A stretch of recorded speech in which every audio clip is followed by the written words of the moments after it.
What's up for April? Mercury rising, this month's moon and planet pairings, and the Lyrid meteor shower.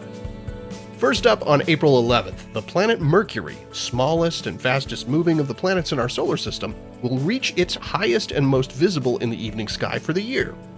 Mercury is only visible in the sky for a few weeks every 3 to 4 months. The rest of the time, it's too close to the sun in the sky and is lost in its bright glare. And since the planet orbits so close to the sun, it's always near the sun in the sky, appearing low near the horizon for no more than an hour or two, either following sunset or preceding sunrise.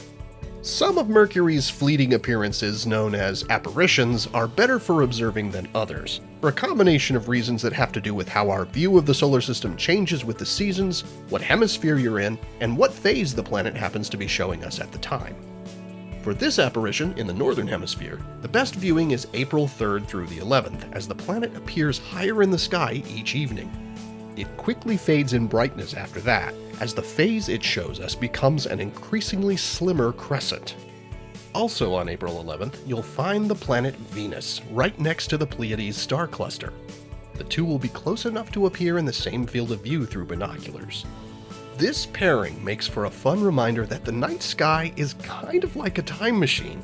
The farther out in space you look, the farther back in time you're seeing. On that night, you're seeing light that left Venus about 9 minutes earlier, whereas the light of the Pleiades left those stars around 400 years ago. The latter half of April includes some awesome close approaches of the moon with 3 of the bright planets in the sky. On April 15th and 16th, you'll find the crescent moon rising with Saturn. Find them low in the southeastern sky in the couple of hours before sunrise. Then on the evening of the 23rd, find the slim crescent moon hanging just 5 degrees above Venus in the west after sunset.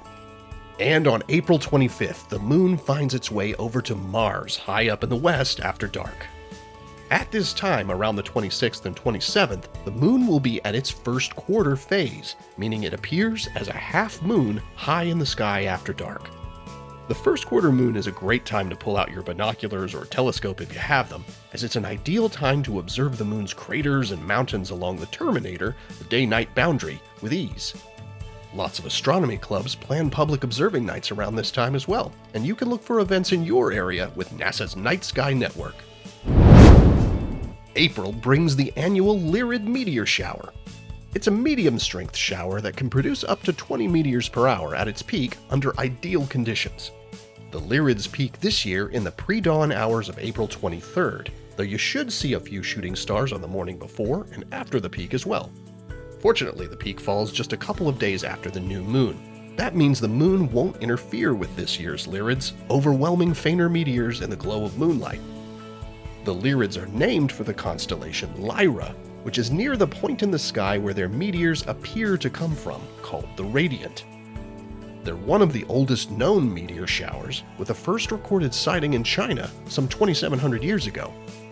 They originate as dust particles from a comet during its 400-year orbit around the Sun.